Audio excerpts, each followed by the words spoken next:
to A Well-Designed Business. My name is LuAnn, and I'm so glad you found this podcast. Together with my husband Vince and our partner Bill, we have grown our company WindowWorks from the ground up. So I know and I understand the challenges you face in running your interior design business. I also know that your talent alone isn't enough to ensure your success. So on this podcast, we talk about strategies and practical steps to help you grow your business. But make no mistake about it, we have our share of fun here too, mixed in with those aha moments that I love so much. This isn't fluff. Nobody has time for that. Whether you are a new interior designer or a seasoned designer, I am here to help you create and to manage the kind of interior design firm that you dream of. It's straight talk and it's action. Are you ready? Let's get started. Hi, welcome to A Well-Designed Business. Today, we are marking the 600th episode of the podcast. Think about that. Like, I'm sitting with it. That's pretty crazy pants, right? I mean, how remarkable that we have been together for all these episodes. I just can't. And so here's the thing. Today, two of my friends are interviewing me for the podcast. And you might remember that Carol Cox, my friend and speaking coach, who is the host of the podcast, Speaking Your Brand, interviewed me way back in 2017. It was episode 140, and it was the 1-year anniversary of the podcast.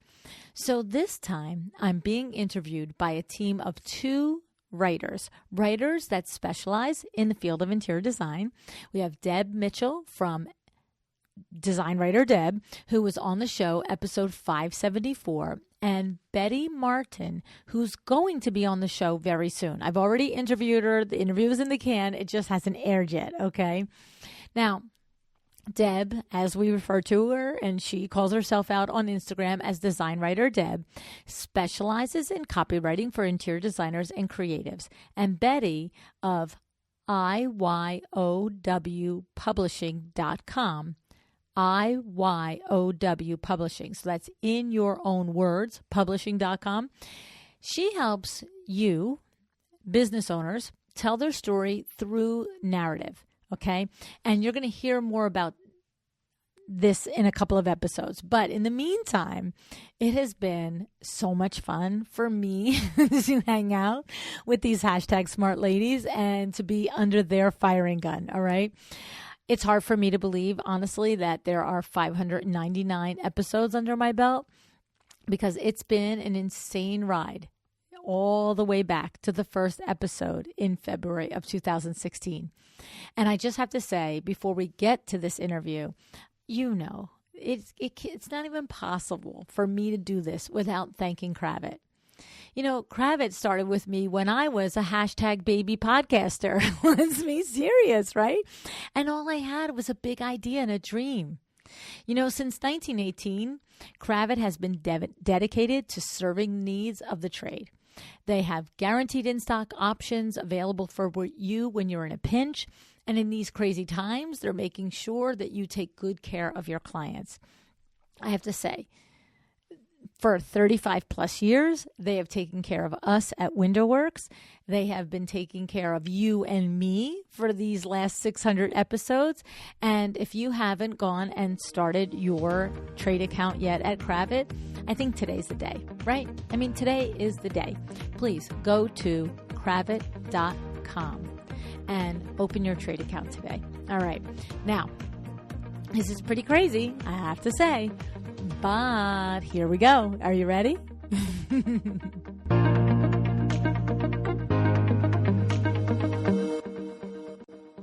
Hi, Betty. Welcome to A Well-Designed Business. Hey, good morning, LuAnn. I'm very happy to be here. I'm happy you're here, too. And hi, Deb. How are you? Welcome to A Well-Designed Business. Hi, LuAnn. Thank you. Happy 600th episode.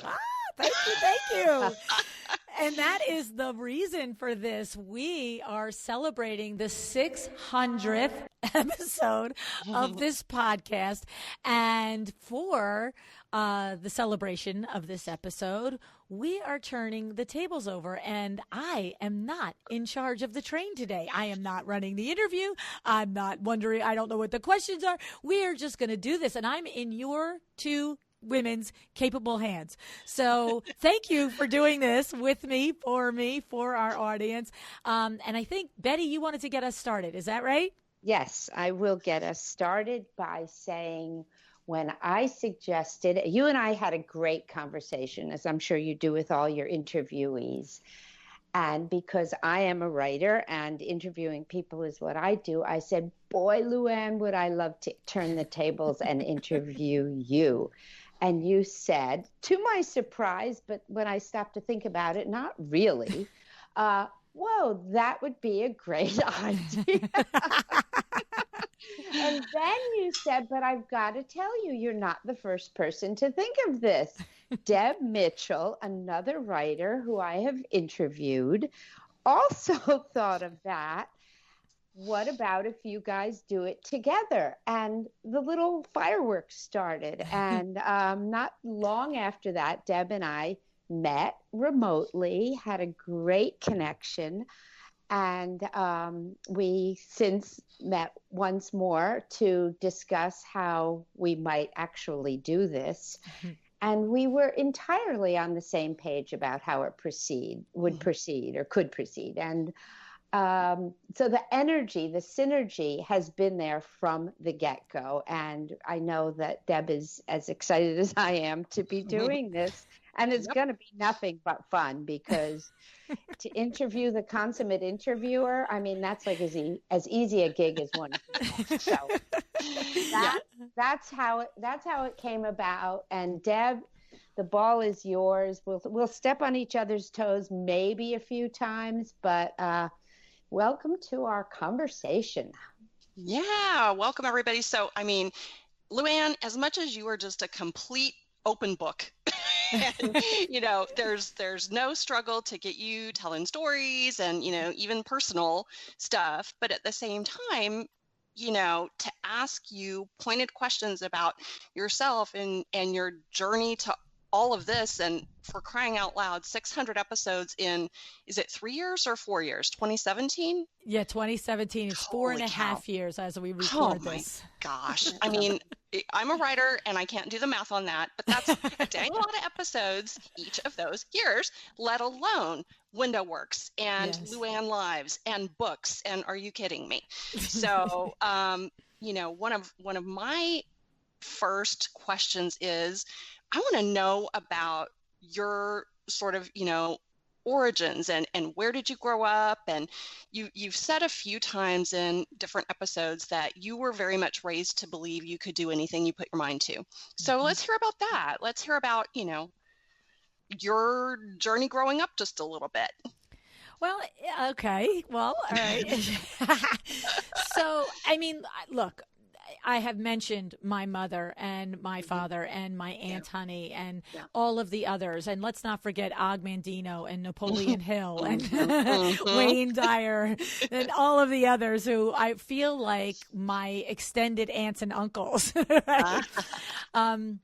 It was an unremarkable childhood in the sense that it was average. It was, middle class, actually by today's standards, lower than middle class, but it was like Leave It to Beaver in the sense that it was just good. My mom and my dad are good people. They worked hard. They had their own business. I think that from a young age, I always picked up that entrepreneurial spirit from them. They had a seasonal business. So the business was open from Memorial Day to Labor Day. And the business was 7 days a week during that time. And it was at Holiday Lake. My grandfather had designed this resort in South Jersey, about 20 minutes east of Philadelphia. And he didn't own it. But he operated it. And my father grew up to run it, and then my mother and father owned what we call the concession stands, where you bought your hot dogs, your hamburgers, your floats, and your pizza, and your candy, and your ice cream. And it was a grueling 7-day-a-week business from Memorial Day to Labor Day. And then every year for the winter, there's the school year, they had to do anything they could to make money, because you could never go and just get another job. You had to be available. You had to get the kind of job that you could quit or walk away from to be available to the other thing. And that experience taught me so much. It taught me, look, you don't feel like doing it today, so what? Get up. Get up and go. Big girl panties every day. And I remember as a kid being tired. We could never go out we never could get up on a summer day with, all of our friends off from school and just play in the neighborhood. We had to go every day to the lake. Now, once we got to the lake, there was, the lake and a pool and mini golf. And, it was like going to camp every day, but there was it was a job in itself, sort of, as a kid, to have to get up and go. It was amazing. And we were able to bring friends, and I had a core group of cousins that my mother, it was like a carpool every morning. My mother we would leave our house at 8:00 in the morning, and we would drive and pick up my cousins, Peter, Paul, and Ted. And then we would drive it to the next house and pick up my cousins, Lisa and Vince. And, we were a gang of banshees all day long, and we had the best time. But there were days that you woke up and you were just like, I just want to watch TV today. Yeah. And you couldn't. And I think that stuck with me, that you just do it. And you know what the other part of it that stuck with me was, and I've used this analogy with running because I've been a runner since I'm 14 years old. And it's every time I've gone out to do a run, or gone out to do laps in the pool, or gone out to go on a bike ride, a 20-mile, 30-mile bike ride. It's not that it's always fun or that it's always joyous, but I always know when I'm done, I'm going to be glad I did it. And I think that's a very core inside lesson from going to Holiday Lake, because there were hundreds of days over my lifetime that I woke up and went, I don't want to go. But once I got there, I was like, yeah, this is awesome. Let's go swimming. Let's go play. And I also started working for my parents when I was 8 years old, because I was just so crazy driven. So I don't know. So that's a little bit of my childhood that I don't think ever shared on the shows before. I don't think you have. Sounds pretty remarkable to me, to be honest. Yeah, it was pretty cool. It was pretty cool. Betty? So what came then? What came after the childhood into how to give us a little bridge into Vin? I know he started the business, and how you came into that. Saw that as your role. So I work starting 8 years old, and that was like soda jerking and this and that and the other thing. But by the time I'm 14, I'm legitimately on the payroll. I'm working. I've got hours. I'm structured. One summer when I was 15, my mother got very sick, had a blood clot, and couldn't come to work for like 5 weeks. And it happened in the summer. And it was so funny because I remember, you guys know the story about being president of the class, right? That happened another year later. But this was when I was in 8th grade. And I walk into the bedroom, and I'm walking down the hall, and I hear my father saying, "What are we going to do? Like, how are we going to run this business from your bed?" And she's saying, "LuAnn will do it." And he goes, "You're out of your mind. She's 13 years old." She knew. And she just said, she can do it. I will talk with her every morning. I will tell her what to do.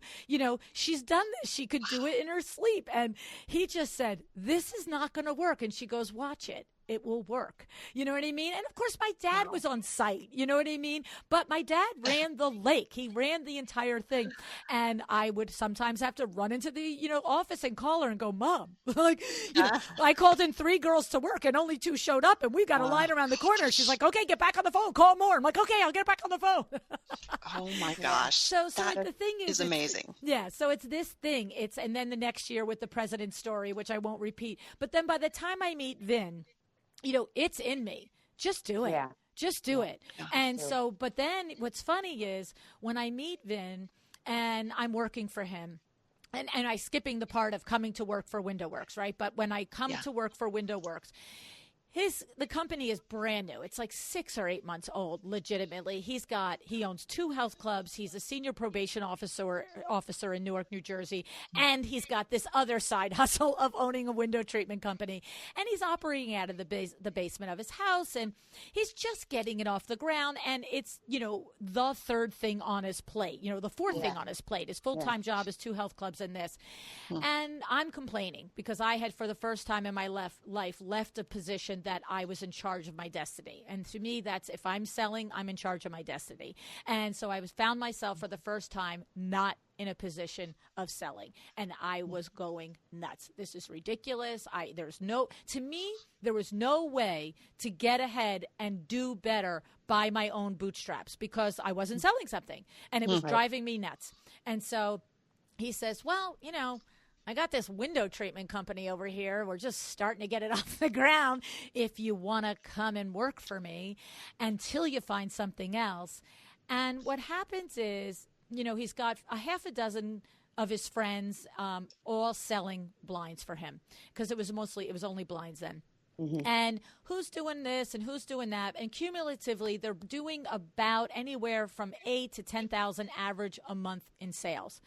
And I come on, and now I come with this whole thing. You just heard it. I come with this whole thing. And I don't know a thing about window treatments. Every single window treatment we had was from Kmart. I can promise you that. I didn't know there was a such thing as window treatments. Yeah. And I didn't know anything about design. I didn't know anything about color. I didn't know anything. To me, it was a product, and I was going to sell it. And within 6 months, I am now selling more than all of the other people combined.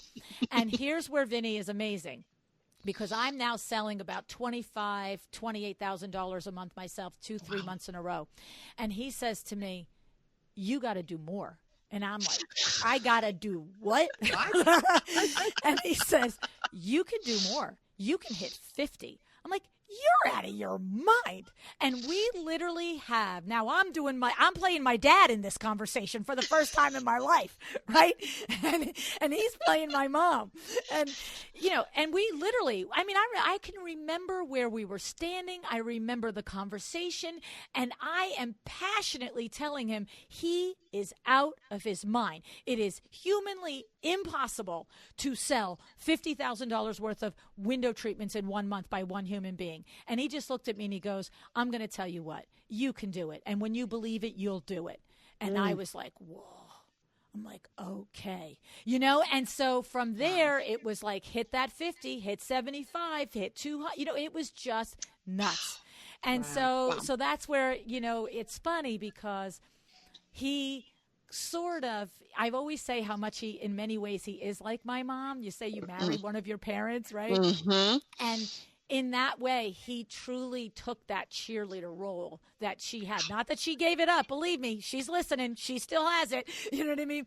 But in a lot of times, because all of us, no matter how much self-confidence we have, no matter how much confidence we've earned by proving to ourselves that we can do something, we all have that moment here and there where we're like, I don't know, maybe I can't do this, Mm-hmm. And he's there for when he says, he continues that, if not you, who, Lou, like my mom does. Mm-hmm. So, which leads me to my next question, LuAnn. This is Betty again, because I poke, and you tell a fabulous story, and you project this confidence, which I totally believe is, the source of your success. I mean, that and a lot of other fabulous ingredients. However, I want to know what trips you up. Where do you get stuck? What trips me up? Or what tripped you up along the way? Just what are those things that, what do you do when you have that feeling like, I don't want to get up in the morning that you mentioned before, or anything else? Get up. That's what happens when I have that feeling. Yeah. Well, not a good example, but you know what I'm saying. Yes. What trips you up, or what could trip you up? It doesn't have to be the what does, but you know what I'm getting at.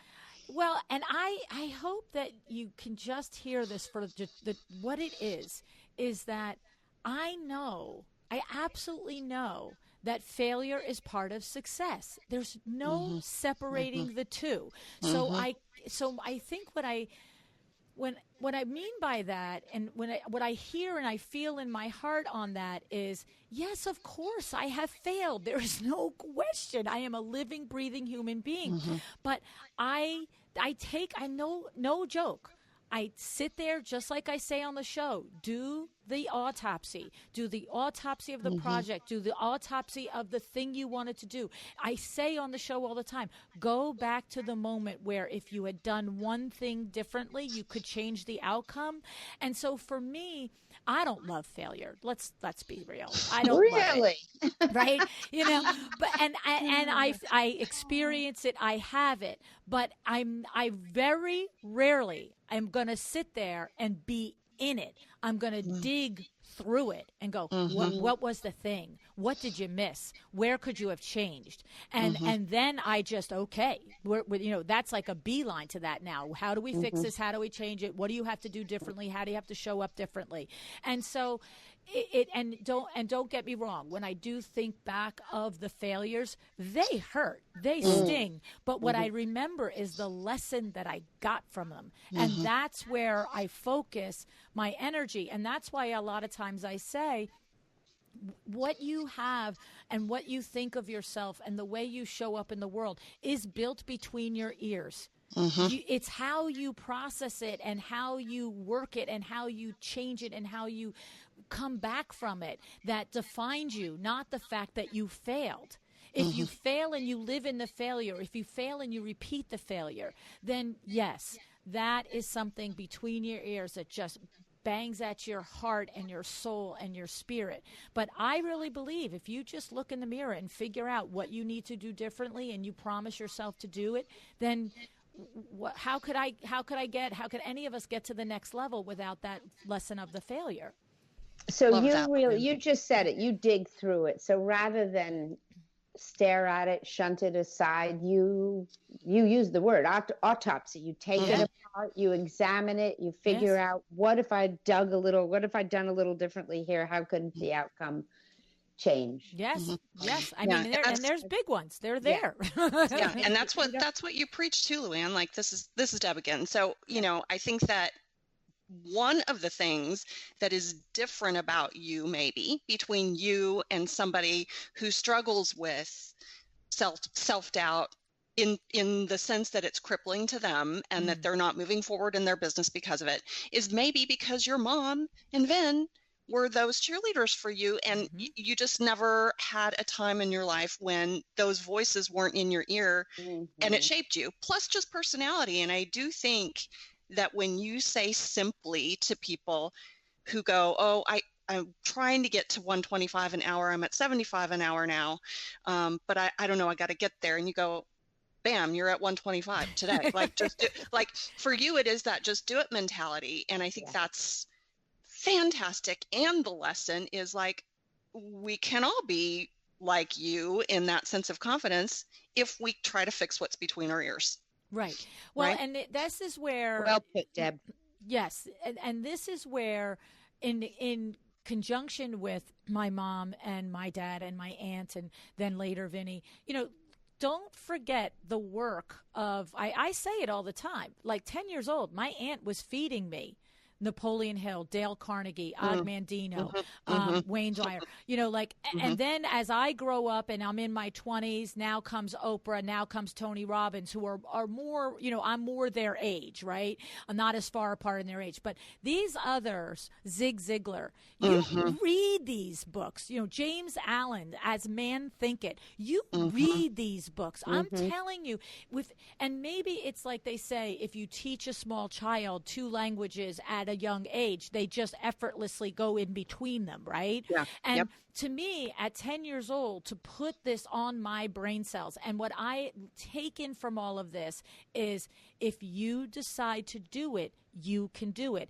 If you don't do it, you're the only person in your way. It's not the outside world. It's not, I didn't have the opportunity. It's like, okay, so you don't have the opportunity, but what do you have to do to create it? It comes back to, it's in your control. And that doesn't mean I control the universe, but I control how I perceive it, how I process it, how I, show up in it. And that is between my ears. And I know that. And I know it can be learned. That's the thing. It wasn't just, sprinkle fairy dust on me. Right. Right? Right. Yep. Well, like you said, when Vinny took you, to the challenge of, okay, so you're selling 25K a month, you can do 50. It wasn't fairy dust. And but he was right in the sense that you couldn't move forward and make any changes to make that happen until you believed that you could. That's right. That's right. You see, and that's that little boom. I just I literally recall going, oh, right. Mm-hmm. If you believe it, you can do it. Yeah. It's like, oh, hello, belief first, action second. Yes. Boom, go, Yes. And at the same time, sometimes you have to step forward and take some action to then develop belief, or even take the wrong action and fail sometimes, and then dissect that and figure that out. I just think, all of your lessons and the actions that you tell people to take, and the lessons that you pull out of like your Power Talk Friday episodes is so valuable. So let's talk about that a little bit in terms of the podcast. First of all, Betty and I were talking that we're both curious to know exactly how did the idea for the podcast spark for you? So it's funny because how I'm a big believer in synchronization and intuition. And, synchronization is, the universe, it lines up 1, 2, 3, 4, 5. And if you're paying attention and not asleep at the own wheel of your own life, you will see it and you will feel it. It's like electricity.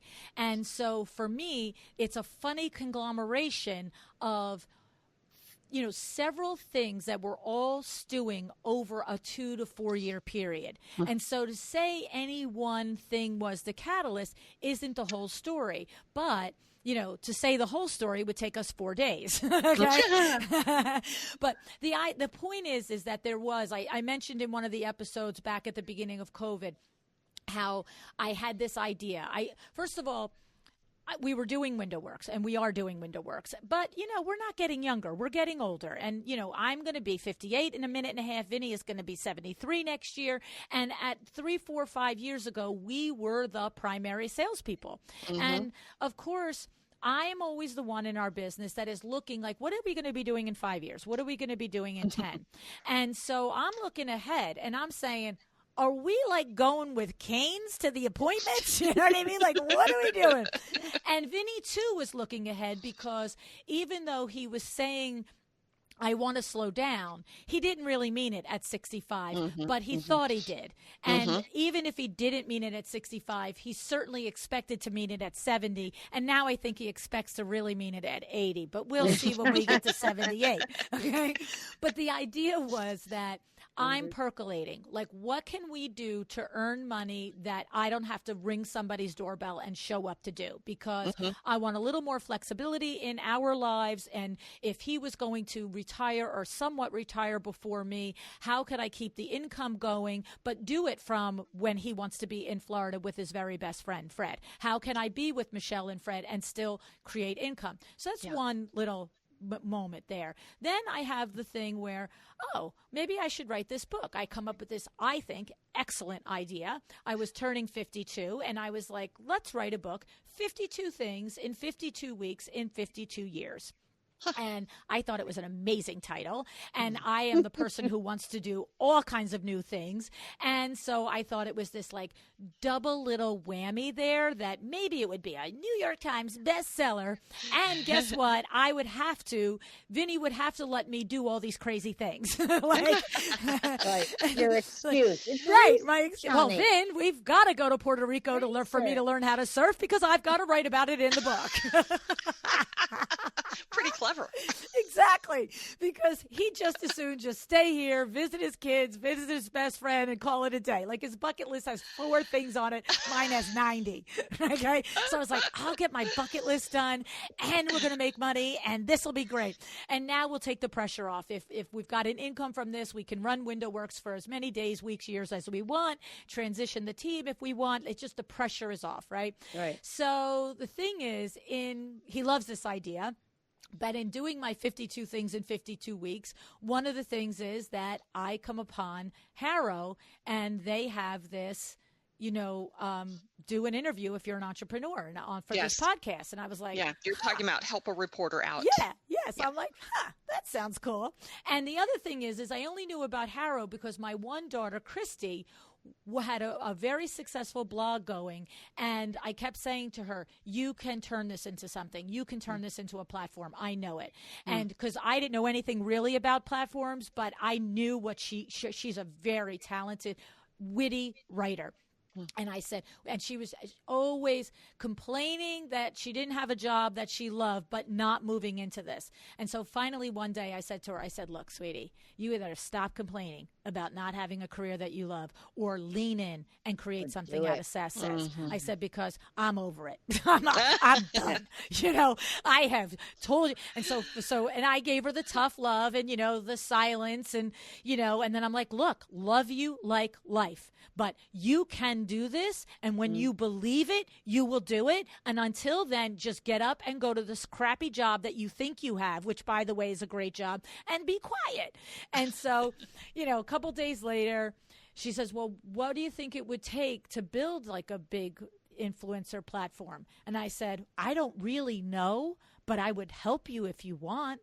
And so she said, okay. And I said, and by help you, I mean, I'll do the research. I'll figure out what to do, but you do it and don't not do it, because the third thing you don't do, I'm out. Right? So she says, no, I want to do it. Okay, fine. So I find Harrow because of my research with her. For her.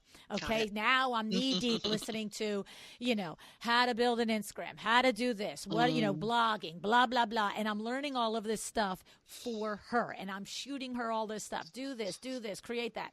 And then the moment comes, so you have 3 different things happening in the background. And then I do the interview.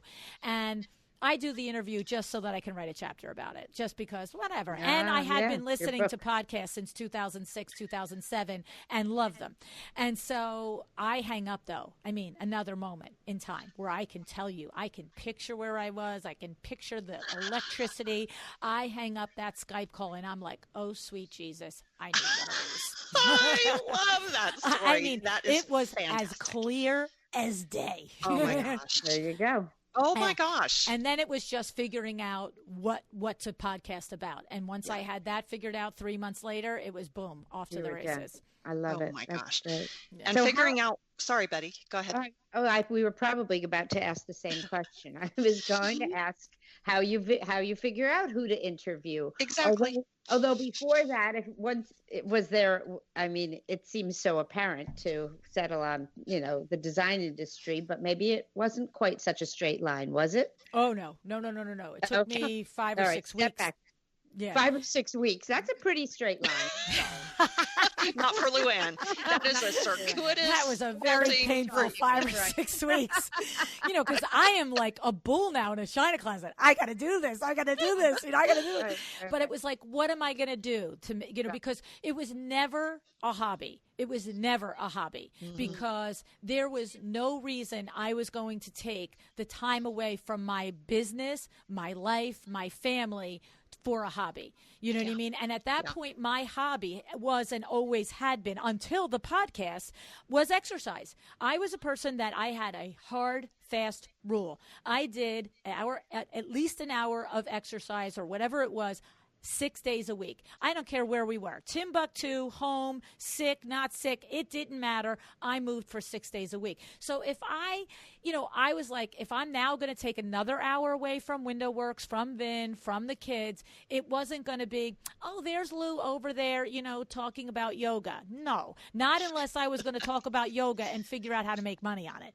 And so that's why it was this big exploration because the thing is, the most obvious thing to me was was business. Let's be serious. I was like, oh, I can talk about business all day. But having done all that research in trying to figure out Christy, and, most of that research was coming to the very first understanding that you need a niche, and it's by the way, it's your Fred Burns only. It's right there, and it's what if I was going to go talk about business? Well, did iTunes, who had 750,000 podcasts and 400,000 of them were on business, do we need another business? Right? Yep. And we always do. But how was I going to pierce through that noise? And so I was like, okay. So then I would round around. I'm like, well, maybe it is exercise. Maybe it is, this is my life. I love it. I run, I bike, I yoga. And I was like, and then when I start to think about it, I'm like, I can't pony up to that. I couldn't find the passion. I was like, I get up, I do it. I do it because it's good for me. I do it because I like it. I don't do it because it's going to save the world. You know what I mean? Like, I just couldn't get my teeth into it. And you do the things that they tell you to do and that we talk about on the show. Make the list of the things that you're good at. Make the list of the things you're not good at. Make the things that you're passionate about. Make the list of the things that once you see what you're passionate about, what's your point of view on that? What's your unique perspective? And as I kept doing this day after day, week after week, just listening to podcasts and reading on it, and I finally went, I have this experience with WindowWorks where for the last, at that point, 30 plus years, I have literally witnessed firsthand dozens of interior designers run their business, and probably fully 80% of them were not profitable. And I realized that I would find myself in conversations with them. Maybe, the whole, the measure left and everybody left, and we would be standing there talking, and they would be, it's not like they said, I'm going to pick your brain. But it's just like I do on the show. You say one thing, I think of something. You say another thing, I think of another thing. And the next thing you know, it's basically picking my brain, because I did have the tremendous experience of working side by side with Vinny and Billy all those years, and really all of the superpowers of Vin and Bill and what they brought to the table. And so I was always sharing, well, this is what works for us, and this is how we did that, and I think you're missing the point over there. And all of a sudden I was like, whoa. And the ones that I could objectively say sincerely were, by their talent alone, head and shoulders above the others, were almost never the ones who I knew were making money. Correct. And I thought, oh, this is something we can make a difference in.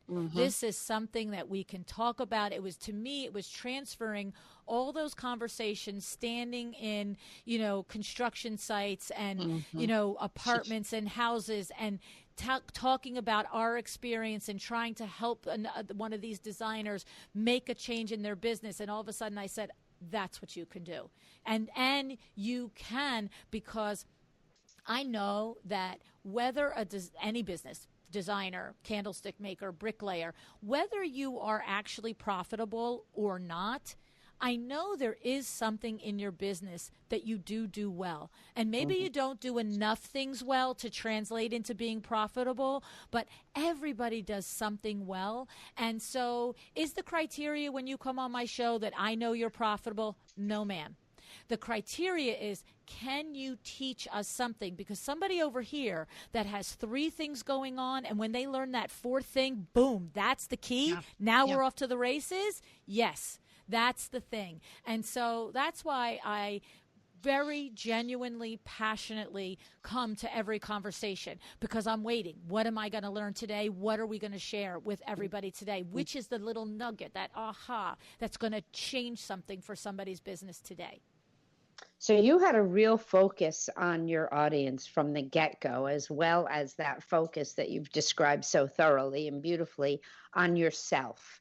And it's just so interesting to me that is, if there's a key to success, it is keying into that passion in a way that is going to serve your clients, your audience, your whatever. And so I love how you brought that together. Thank you for that. That's really good. So how many guests have repeated that over the show, over the course of the 600 episodes, right? What is it? What is it about you? What is about you? So, and that's the thing. It doesn't have to be this big thing. And so for me, what it was about me was I had a positive business experience from the time of my parents all the way to my husband. Yeah. It wasn't that it was always easy, and it wasn't that we didn't have failures, but I had always taken the lesson. So I had a body of knowledge and information that I was willing and happy and wanted to share. And it was needed. Every business owner needs something, right? Yeah. Yes. And so it's what like you just said, Betty. You take the intersection of your passion that you can show up every day and do. You can show up every day and design. You can show up every day and write about, and then connect it to what does that person need? How will it help or serve them? And when you do that, that's the secret sauce there. The secret sauce. Completely agree. Yeah. So that being the case, though, LuAnn, and as much as this was never going to be a hobby and you needed to make it profitable and that was a driving force. Did you ever in a million years dream that you would have the #1 podcast for interior designers ever? Well, inside voice, yes. She did. I love it. Good. I love it. How can you not? Why start if you don't intend to achieve, right? I mean, that's what it is for me. You're so great. It's just that. Did I know it? It was just, it's the belief, right? I didn't sell. When Vinny challenged me and he told me he believed I could sell 50,000 a month, I didn't do it the first month. It took me 6-8 months to get there. Yeah. But it starts with the belief. And why bother if you don't believe? And so would it have been fine if it wasn't? It might have been. It might have been fine if it wasn't. It could have been, and it might be. Maybe I won't be #1 forever. Thankfully, right now, a moment in time, yay, great. But the point is that I don't do anything unless I intend and expect for it to work out. And some of them do, and some of them don't. But that's why I say the inside voices, kind of. Well, and that's also why I think, when they don't work out and, you hit failure, as you discussed before, you don't sit in that. You learn from it, and it's the ladder. It's like that step just fell out. Shoot, getting on to the other step. Get going, lady. You're going to fall if you don't get up. I love it. I love it. So LuAnn, how do you vet your interviews, and has that process changed? It must have changed from the first to the 600. Oh, yes. It has. In the beginning, it was like, would you please be on my show? Oh, thank you. Of course, from the beginning, you're looking out to the leaders. That's how I remember finding Erica Ward in the beginning. She's a designer in Atlanta. I didn't know who she was, but I kept Googling best. This is how I did it in the beginning. Best interior designer Atlanta, best interior designer LA, best interior designer New York, right? Whether it comes up with the best interior designer, what it usually comes up with, the ones like Erica Ward who are not only talented, but running a business because they're out there doing blogging and SEOing and have their pictures and things out there. Right. So you bring your talent, but the best interior designer in Oshkosh B'gosh, if they're not doing the business part, who's going to know about them? Right. And so, and then I was also best business coach in interior design, best consultant for SEO, best this, best that. And so, and then it was, for a good 6, 8, 9 months, it was literally every Sunday morning Googling these things and spending all Sunday afternoon into the early evening writing the email invitation, especially for each person, based on what I learned from them on the internet. I've read about you and this and that and this and that and this and that. Not just, I have a podcast, would you like to be on it? Okay. And then now 600 episodes later, of course, I'm so grateful and fortunate that, the door knocks every day. Oh, I think I should be on your podcast. I'd like to be on your podcast. I want my client to be on your podcast. I want my boss to be on your podcast. And thankfully that happens. And so now, what I found in the beginning is what I said, is that I could learn something from every person. And if I could learn something from every person with all the years I had in business, then I knew I was onto something, right? Yeah. And so then it became very quickly, what is the point of this show? And we do that 10 or 15 minutes off air conversation. What are we going to teach them in this show? And so that happened, that directive developed immediately. But now at the trajectory of the thing, now if you say, I have my hand up, I'd like to be on the show, now you get the 5 questions. What's your bold statement? What are you going to teach me? Why are you the one to teach me? What's the proof that you're the one to teach me? What's the 3 takeaways my audience is going to get from it? And what action do you want them to take? And so every interview starts with those questions being answered. And of course, still every interview is completely organic and it, is a conversation. But I know what we're starting with and I know what we're going with, unless some other major opportunity happens. And I'm like, wait, you didn't pitch me that? That's the idea, And so that's how it works now. That's also the fun part. I mean, that's the discovery. That's what keeps you on your toes during an interview too. To hear that thing that actually nobody has quite articulated yet. Right. So I'm wondering, just along those lines, so is there something, how did that process, give us a sense? It's a short amount of time. It's 4.5 years, but 600 interviews. So your relationship or your role as the interviewer had to have evolved throughout all of that. And I'm wondering if you could give us a sense. Or maybe not. Maybe you came full blown like Venus. No. I won't listen to my first. There's not a chance I will listen to. I will listen to the first 15 or 20 interviews. I won't. I can't. Yeah. If all I ever did was 15 interviews and then somebody said you got to get better, then I would have had to do it. But I could feel myself getting better and improving. So I'm like, okay, I don't need to have that painful thing in my face. I know what I have to do and I know what I wasn't doing as well and blah, blah, blah. But basically, I think the show got better because I got better. And I say all the time, when I listen to a show for edits, 80% of the edits are me. It's like, shut up. What are you doing down that lane?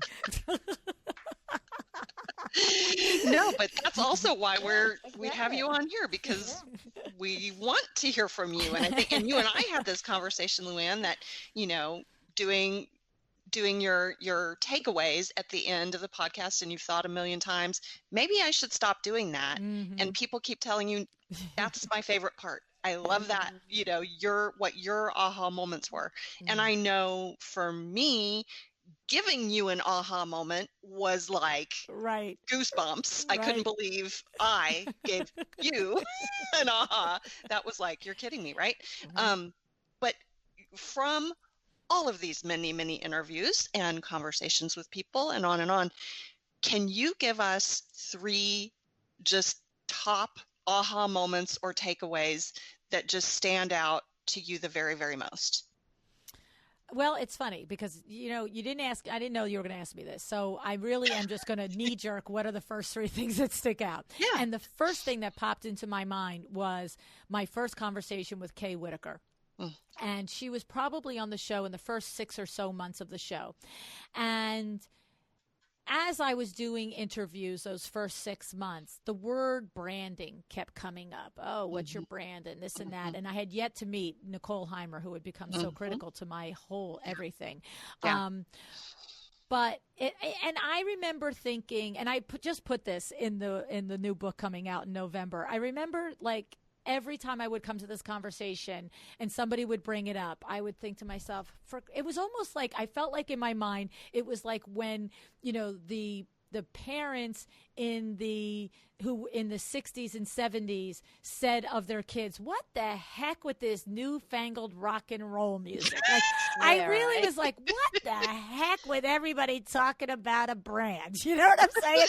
I was like, and I would never say it on the show, but I would think to myself, we're 35 years in and we never like sat down and figured out our brand. I think we're okay. But the thing was, in the conversation with Kay, she started talking about, because I probably said to her, what the heck is a darn brand anyway, right? And when she started talking about it, I was like, we have a brand at Window Works. Like, I didn't know it. It was like I didn't understand that we had developed it intuitively, that we just over the years leaned into it, and over the years we just lived it, and the brand was integrity, and the brand was expertise. And that was when all of a sudden I was like, this is our tagline: experience, expertise, excellence. It was like boom. After that conversation, it came to me. I was like, this is our brand. And the thing was, the magic aha moment of it was that it wasn't then there was no change in Window Works because, we had a brand yesterday, I just didn't know it, and today we did. Then I did all the things that everybody, including Kay, had said to do. Lean in, call your brand out to your consumer. And so then it was every ad, experience, expertise, excellence. It was every conversation. We've been in business 20 years, 30 years, and we have our family in this business, and it matters to us that our people do what they say they're going to do, and we just, what you make an appointment with us, we're going to show up. We're not like the rest of the contracting world, like Tuesday is what Tuesday of what year? Tuesday at 10 o'clock is Tuesday at 10 o'clock. And they were all the things that we did, but we didn't tell people about it. We just did them. And then when we started telling, and I started using it in my consultations, in the sales pitches, you could see people go, oh, you mean I can confidently take the morning off of work and know you're going to show up? I'm like, yes, ma'am, you can. And boom. And we just like another surge in business. It was crazy. Wow. That's really absolutely true. Yeah. Absolutely true. You can't create a brand out of what's not already there. You have to dig up what's already in your business, and then, like you said, lean in and double down on it and talk about it. Right. Talk about it. Yeah. I think that's amazing. Right. Don't assume that people get it. Right. Yeah. Right. Yeah. Right. Yes. Right. And even we did it. We were committed to it, but we didn't call it out. Yeah. Right. We didn't say, know me for this. Yeah.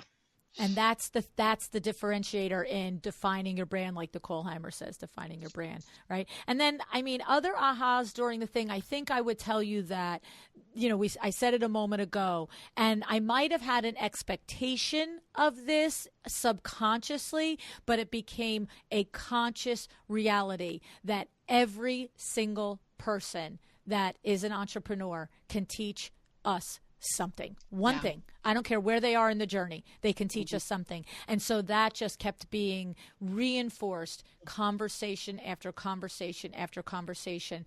And I think the other, third aha is that the industry is happy to help each other. You have a lot of designers that say this was a closed industry. People didn't want to share their resources, didn't want to share their, whatever. They just want to share their Rolodex, blah, blah, blah. But the reality is I think that there just wasn't a place for them to feel like they could do it safely. Yes. And because I have never had to convince anyone to share something that they do that affects their business positively. They're all willingly will share it with every single colleague listening. And so I think that the aha was that it is a great industry, and it is an open, loving, sharing community. And that's kind of out from behind the curtain now. Yes. Nice. You did that. And I completely I'm part of it. Part of it. It's everybody coming to the show. That's what I'm saying. It's like people were that. I didn't do that. I didn't do that. I didn't create that. People were that. Designers were that. It was in them. They just needed the place to do it. You created the safe place and the place that, that's the whole point. Right. The whole There was point no is to share convincing the wisdom. anybody. Yep. They were happy to do it, and they just needed the place. So, and that's a great feeling, because I know that a lot of designers now feel much more comfortable asking their colleagues, how do you charge? What is your hourly? It doesn't feel like asking, how much do you weigh? Oh my gosh. What a nightmare. Right? Like, you would never ask anybody about that, right? No, but like, no. if 6, 7, 8 years ago, you probably wouldn't have asked the designer at a high point event, how much do you charge an hour? Yeah. Now you could. You can. Yeah. Nicely put. So I'm cognizant of the time. I don't know about you guys. Maybe I could go on forever, but I don't want this to wind up without you letting us know how you actually do it all. How you've been really clear about your exercise regimen and commitment, which has gone the wayside, by the way. Oh God, thank you for saying that. Oh yeah. Okay. Yeah, something had to give. WindowWorks wasn't going to give. Husband wasn't going to give. Littles weren't going to give. Well, I was going to say you gained a few things along the way in terms of your grandchildren, but do tell how the nuts and bolts of your day. How does one manage? So not one. How do you manage so much of all of it?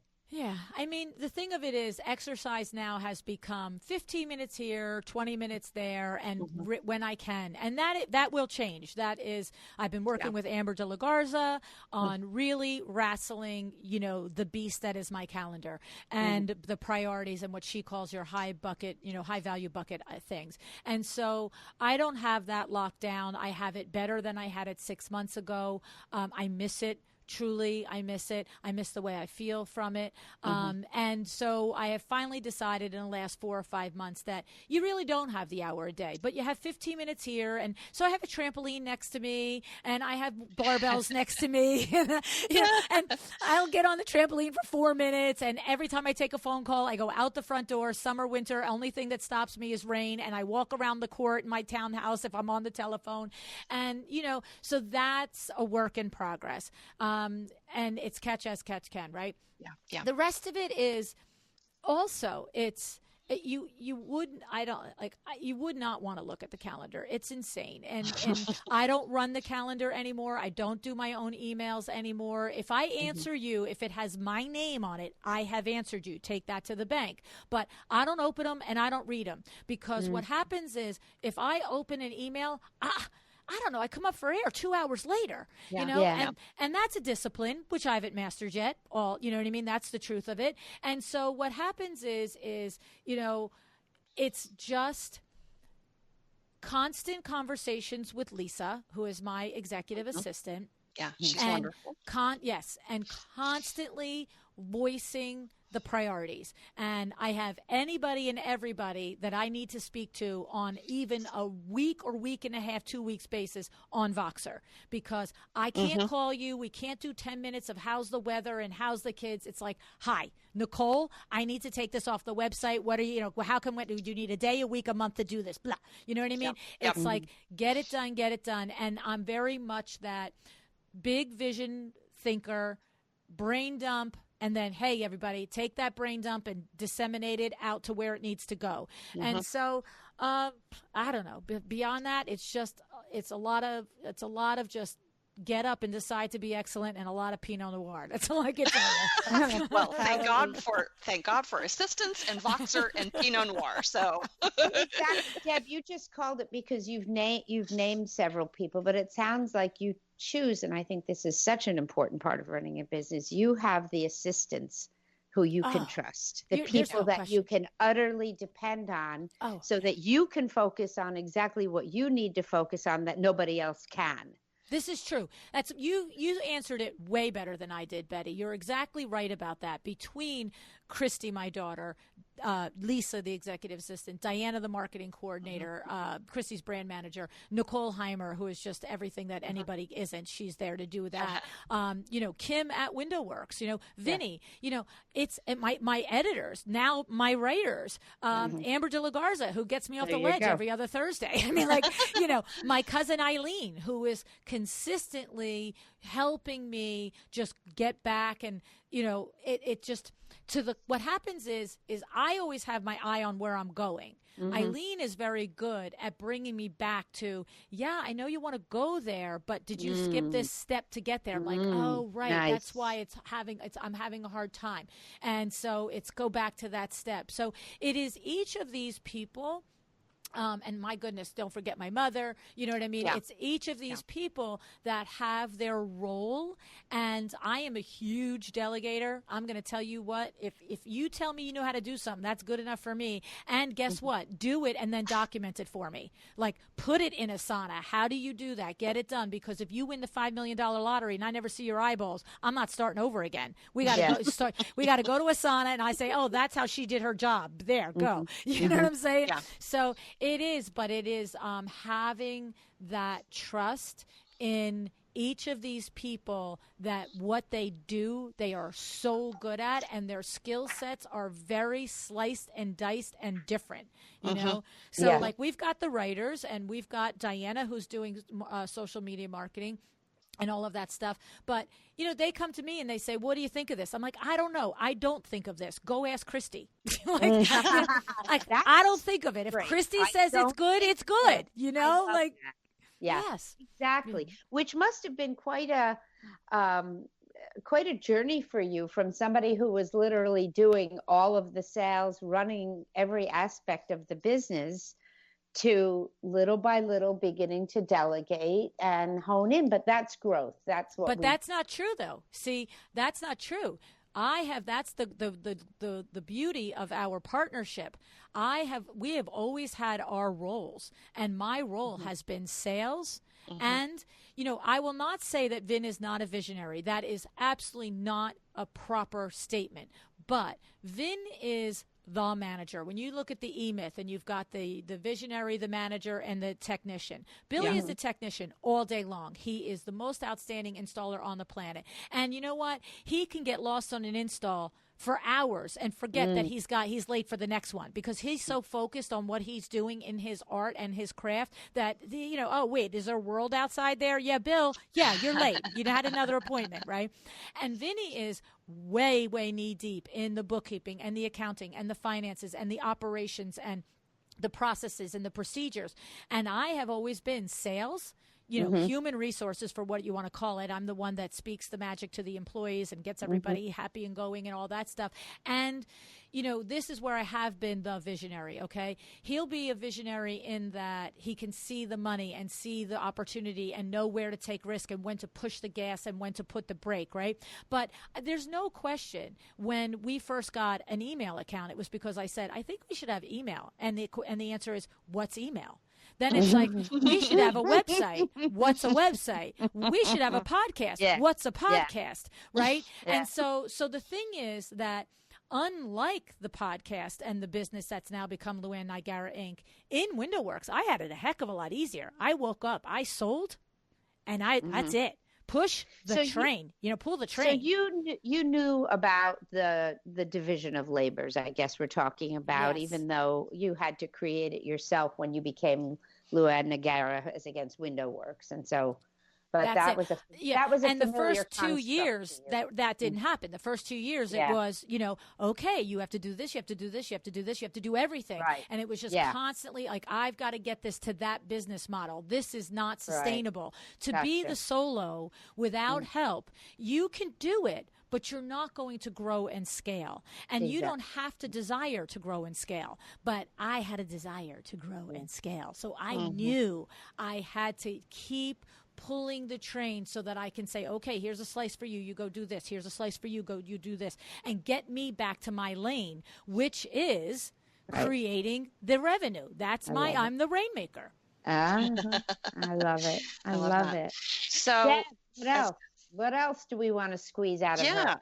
Well, I was just going to say, as potentially a final question, unless we find another rabbit trail. So what's next for you? Is there something on that big, long bucket list, or anything that you can share? I know you've got a book coming out, another book coming out, a third book coming out. Right. But what else is next, personally or professionally? Or both. Yeah, there's tons next. There's always something next. I'm the what's next girl. Where are we going? What's the vision, right?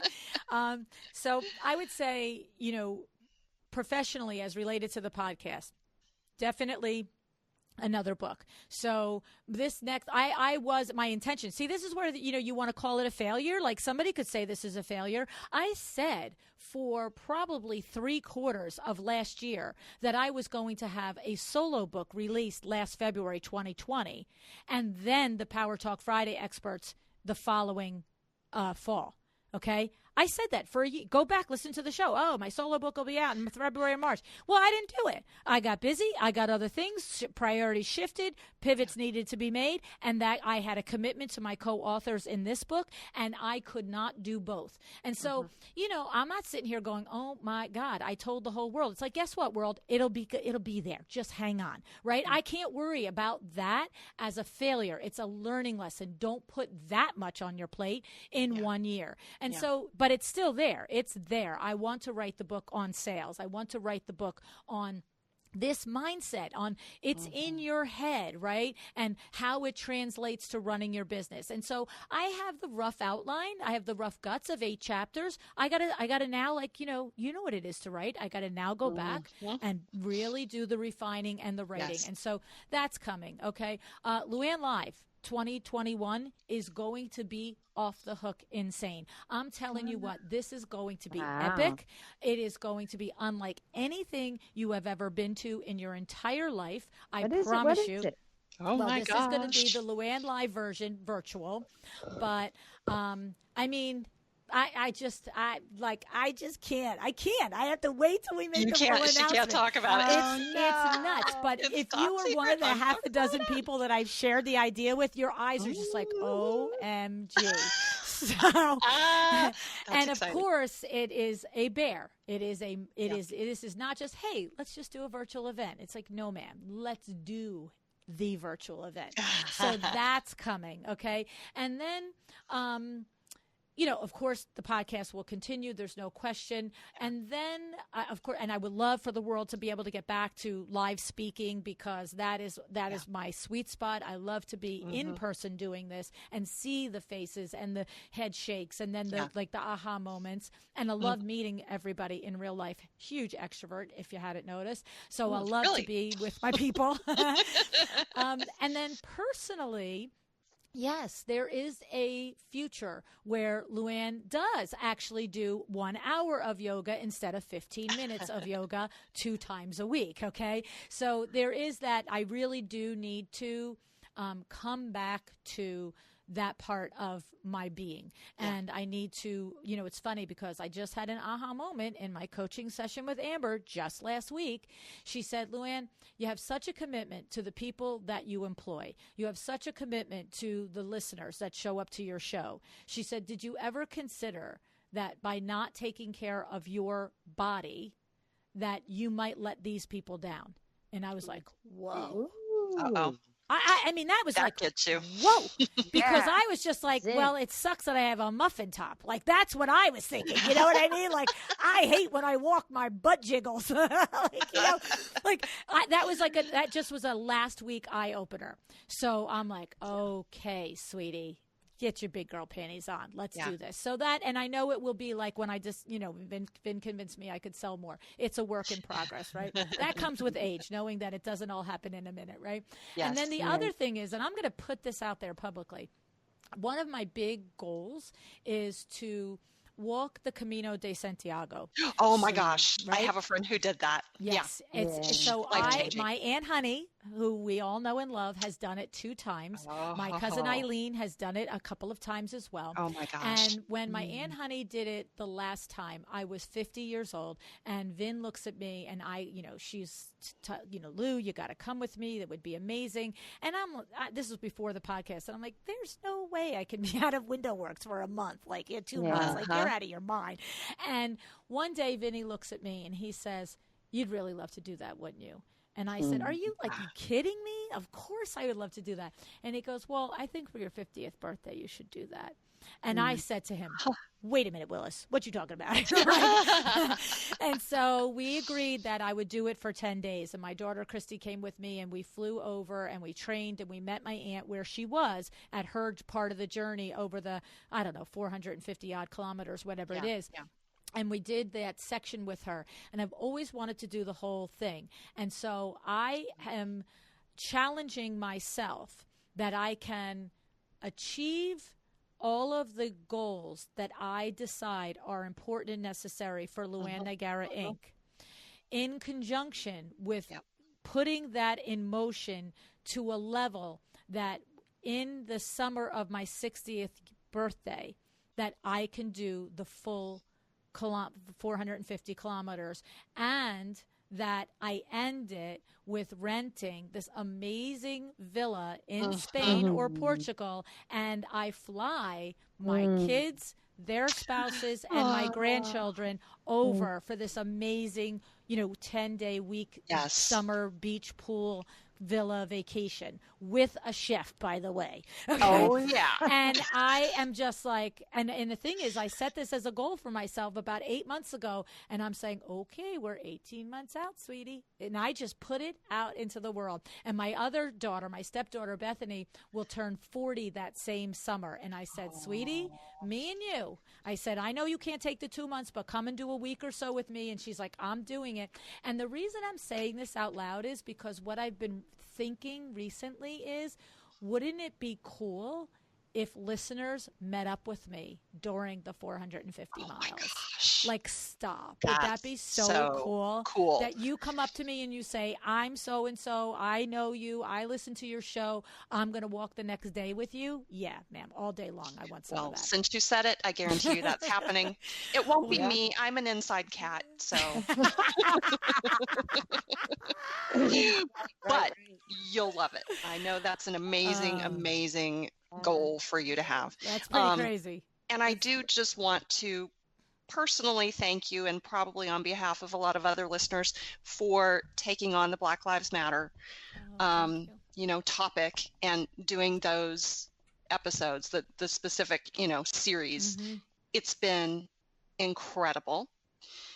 And I very much, sit in the place where you sit of, I'm a white lady and there's a lot I don't know. That's right. And I have to say, the thanks really goes to the designers that have come to do the interviews for Black Lives Matters, because,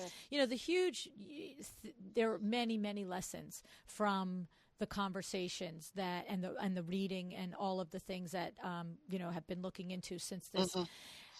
But the biggest one for me is that it's a lot to come and talk to us and take your time and open your heart and say, okay, I'll try and teach you one more time. Yeah. Will you listen to me this time? Right? And so I am grateful to the designers that have been on the show the last 4.5 years that have said, yes, I'll do this too. I'll do this too. I'll show up and do this too. And the ones that have decided that it's not for them all day long, that's okay, right? Yeah. I mean, that's just it. You got to do you, right? Yeah. Yes. But I'm hoping that people are having some aha moments along the way, like I am. And I'm just hoping if it doesn't make, it's like it's putting the little, one rock in the pond. It's put the rock in the pond of the design industry and let it ripple through our industry. If it goes beyond, gravy, great. Yeah. But if the only thing is our pond here, so let's work on our pond. That's the way I feel about it. Yeah. Well, you also serve your ripples wake people up, and that's what each of us can do in our own, as you said, particular way. So, yeah. Well, so LuAnn, it's all more of the same, that we all just love learning along with you. And I mean, kudos to you for your 600th episode. And we're also thankful for you. You're, podcasters can feel like our best friends when they're good at what they do. And I think I speak for a lot of people when I say that's how people feel about you. So hugs and kisses to you, and pop the champagne. Thank you so much for everything that you do.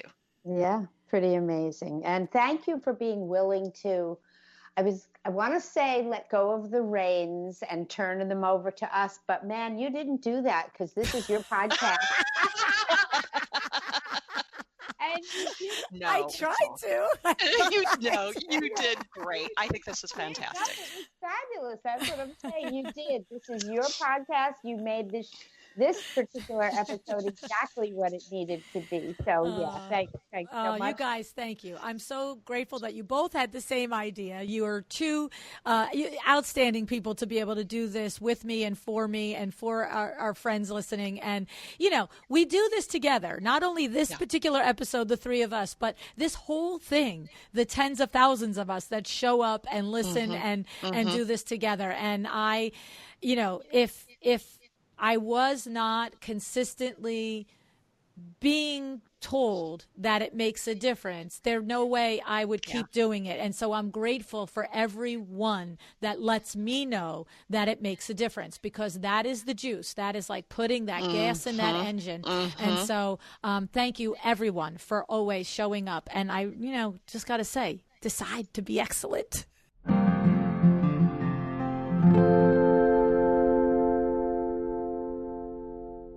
Okay, so there we have it. The behind the curtain look, right? I mean, honestly, 600 episodes is such a big moment for everyone on my team that has been a part of a well-designed business. All right. I can't imagine where I would be, honestly, without the encouragement and the help of my team. And let's just start with the Vin Man, like for reals. Okay. Constant encouragement, constant advice, and the belief that what I said could happen. And so I'm really, really, really, really, really grateful. And I'm not sure if I really expressed it well enough. And I don't really know if there are words to express how much I appreciate you. I'm so grateful for every one of you who said yes to an interview, and for every one of you who continued to show up and listen to the interviews. My life has changed dramatically, like exponentially, because of this podcast. I mean, because you have invited me into your lives and your businesses, and it has enriched me and my life and my business in ways that I can hardly begin to describe to you. I mean, I'm not sure where I would be without the podcast. I don't know, but it is an actual good second to my childhood dream of becoming president. And I have to say, given the current state of the economy and the world, I think this might be first. Just saying. I don't know. And if we had podcasts, then who knows? Maybe I would have thought then that podcasting was the number one thing to do, right? I mean, because isn't it true? I mean, I think you've noticed that I'm insatiably curious, and I love to talk, and I love to get to the heart of the matter. I just really sincerely hope that our conversations have been as much a help to you in your business journey as they have been to me and to us at WindowWorks. I have to tell you, there have been dozens of lessons that I have taken from the podcast, running to Vin and Bill and Kim at WindowWorks saying, we got to do this. We got to try this. You can't wait to let you see what I heard on the podcast, what somebody taught us. And so I really hope that you have heard something here, that it has helped you get closer to achieving your vision for yourself and your business too. And you know what would be really, really, really, really, really fun? Come over to Instagram and tell me which guest has impacted your business the most. There's 599 because the 600 one doesn't count, right? So there's 599 episodes, and it would be super fun for me to know. And Instagram is where we are. That's the main place that we hang out and we interact and we hear and see what's going on. So why don't you do that? Tag the guest that has been the most impactful in your business in this journey. That'd be awesome. Thank you. And I have to say, it's not possible for me to not thank Mydoma Studio as well. not quite from day one, but almost from day one, Sarah Daniele and I connected, and we just understood that we were two birds of a feather.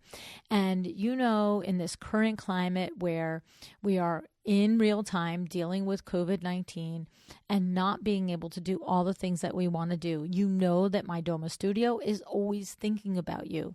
And so, they said to me, Lou, High Point Market is the Oscars of the design industry. And for this year, for a lot of us, that red carpet feels so far away. But they don't want you to miss out, because Mydoma Studio is here to bring market to you, wherever you are. And so if you've never even been able to travel to High Point Market because of the distance and the money and everything else, guess what? Now Mydoma Studio is going to bring you more than just a High Point virtual market. Mydoma's Backstage at High Point Market is going to bring you showroom tours, private conversations with industry insiders, and insights that you can't find anywhere else. So head over to mydomastudio.com/HPMKT. All right? mydomastudio.com/HPMKT. And you're going to get your own Backstage pass. And so, really, do you wonder why that I have, for all these 600 episodes, been happy and grateful and willing to attach my name, my brand, my train to Kravit and Mydoma Studio? No. These are huge, huge brands with huge, huge hearts. And these two brands are invested in making sure that your businesses are not just normal, that they're not just average, that they are the best they can be. So I'm so grateful that you have come here with me all these episodes. And I am just saying to you that I'm looking forward to the years ahead. I'm looking forward to the next hundreds of episodes and seeing where this takes us. And the next big thing coming, right, is the book, right? A Well-Designed Business, the Power Talk Friday Experts, Volume 2, 9 new co-authors that are just sharing tons of wisdom. And then, of course, that's followed up by the live event, LuAnn Live, coming in February 2021, where these 9 co-authors are going to be right there for you to talk with, interact with. This is not going to be your normal passive virtual event. I'm too much of an extrovert for that, right? You heard last week's, a couple days ago, the show with Judith Taylor where we talked about introversion. Yeah, I don't have that. That's not my thing, right? I am an extrovert and I am missing you like you cannot know. And so even though the event is going to be virtual, there is going to be tons of eyeball time and real time talking because I am craving that with you. All right. So I have to say, looking forward to it. All right. And if you want to know when registration is open for that, go to LuAnnLive.com. All right. And then also we put together a goodies doc for this particular episode for all of you that are wanting information from my favorite authors when I was a kid. All right. I talked a lot about the influences of my childhood in this episode. And so we put together a doc of the books that this 10, 11, 12, 13-year-old geeky kid read. And, they're books that stand the test of time, right? It's 50 years almost since I've read these books. And of course, I've read them over and over again during the 50 years since. But these are classics that if you are wanting to really find that thing in you that gets fired up and that thing in you that knows that you're meant to do something, I would love for you to look at this list of books because these have been the most influential books in my life. And combine that with the people in my life, it's pretty significant. So go to LuAnnIgara.com/goodies. GOODIES. All right. I have to say thank you. Really, truly, truly. I love you. And I'm looking forward to another 600 episodes? Can we do it? Will you hang with me for it? I hope you will. I hope you will. I really do. Thank you. Decide to be excellent. Thank you so much for joining me again today. This podcast is a production of WindowWorks, your resource for custom window treatments and awnings. To learn how we can help you on your next interior design project, go to www.windowworks-nj.com. And if you're interested in working with me on your business, either through masterminds or one-on-one coaching, or you want to know how to get my book, The Making of a Well-Designed Business, or you just want to know what's going on in the podcast land and where I'm going to be, all of that is found at LuAnnNigara.com. Thank you so much. Have an excellent day.